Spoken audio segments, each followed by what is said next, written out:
Telugu Desam party వచ్చే ఎన్నికలకు సంబంధించి అభ్యర్థుల ప్రకటన చెయ్యకముందే టీడీపీలో ఉన్నటువంటి కొందరు కీలకమైన వ్యక్తులు వాళ్ళ నియోజకవర్గాల్లో వాళ్ళ అభ్యర్థిత్వాన్ని ఎలాగైనా కన్ఫామ్ చేయించుకోవాలని కొందరు భావోద్వేగాన్ని ప్రదర్శిస్తున్న వాళ్ళు, కొందరు కన్నీరు మున్నీరుగా విలపిస్తున్న వాళ్ళు, మరికొందరు చంద్రబాబు నాయుడు గారికి భజన కాదు బానిసత్వం చేయడంలో పిహెచ్డీలు చేసిన వాళ్ళు రకరకాల విచిత్రమైనటువంటి విన్యాసాలు ప్రదర్శిస్తూ ఉన్నారు కొన్ని రోజుల నుంచి.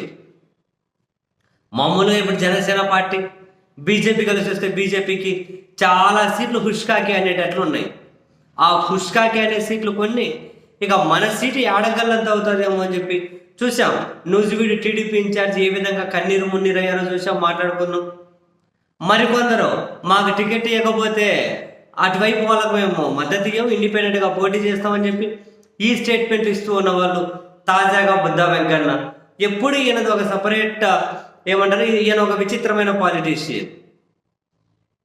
మరి అంటే ఈ క్వాలిటీ అని కాదు, ఇటువంటి లక్షణాలు ఉన్న వాళ్ళని ఏమంటారో తెలియదు. కానీ కొన్ని రోజుల నుంచి టికెట్ నాకే అని చెప్పి విజయవాడ కనకదుర్గమ్మ అమ్మవారి వరకు కానీ ర్యాలీలు చేశాడు రకరకాలుగా. అండ్ చంద్రబాబు మన్ననలు పొందాలి అని జగన్మోహన్ రెడ్డి గారి మీద వాళ్ళ పార్టీ వాళ్ళ మీద తీవ్రమైన విమర్శలు చేస్తూ ఉంటారు. విమర్శ కాదు, పరిధి దాటి చాలాసార్లు చాలా కామెంట్ చేస్తూ ఉంటారు. మనం చూసాంగా గన్నవరంలో అయితే లోకేష్ సభలో గన్నవరం ఎమ్మెల్యే వల్లభనేని వంశీతో పాటు గుడివాడ ఎమ్మెల్యేను కూడా అధికారంలోకి రాగానే అందరం కలిసి కొట్టి చంపేస్తాం, ఒకరిద్దరు చంపితే హత్య అవుతుంది, అందరు కలిసి తిరగబడి కొట్టి చంపేస్తే తిరుగుబాటు అవుతుంది అని ఏదో పెద్ద వ్యాఖ్యలు.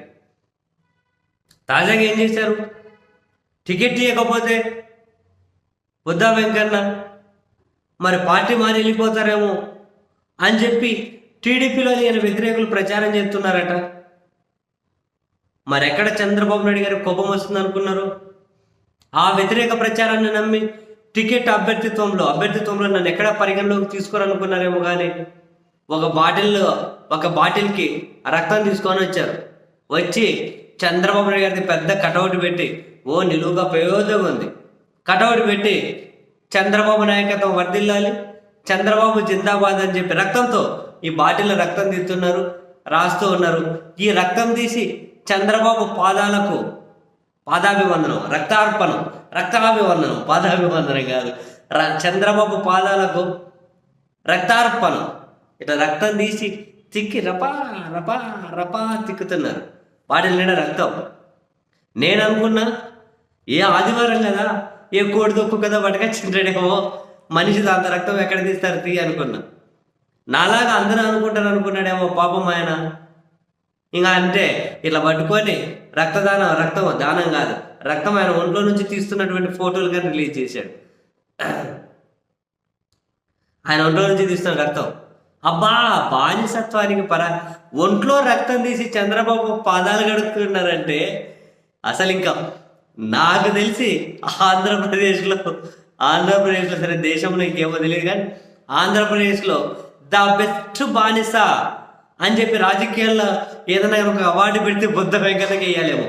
ఒంట్లో నుంచి రక్తం తీసి చంద్రబాబు జిందాబాద్ అని ఒంట్లో నుంచి రక్తం తీసి ఆయన పాదాలు గడుగుతూ ఉన్నాడంటే ఇంకెవరయ్యా బానిసత్వంతో అంతగానో పోటీ పడగలవాలి? బుద్ధ వెంకన్నకి ఏం మించిన తప్పు లేదు, అంత రక్తం తీసి కడుగుతూ.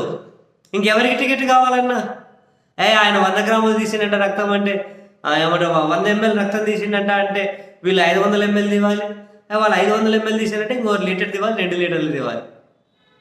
ఇక పోటీ పడాలేమో, ఎక్కువ రక్తం తీస్తే ఆ మెజర్మెంట్ని బేస్ చేసి ఇంకా టికెట్లు ఇచ్చుకుంటూ పోవాలో చెప్పాడు. ఒంట్లో రక్తం తీసి చంద్రబాబు జిందాబాద్ అని పాదాలు కడగడం ఏంది స్వామి, కాళ్ళు కడగడం ఏంది? నిజంగానే ఉద్దా వెంకన్న పొడివే స్వామి నువ్వు.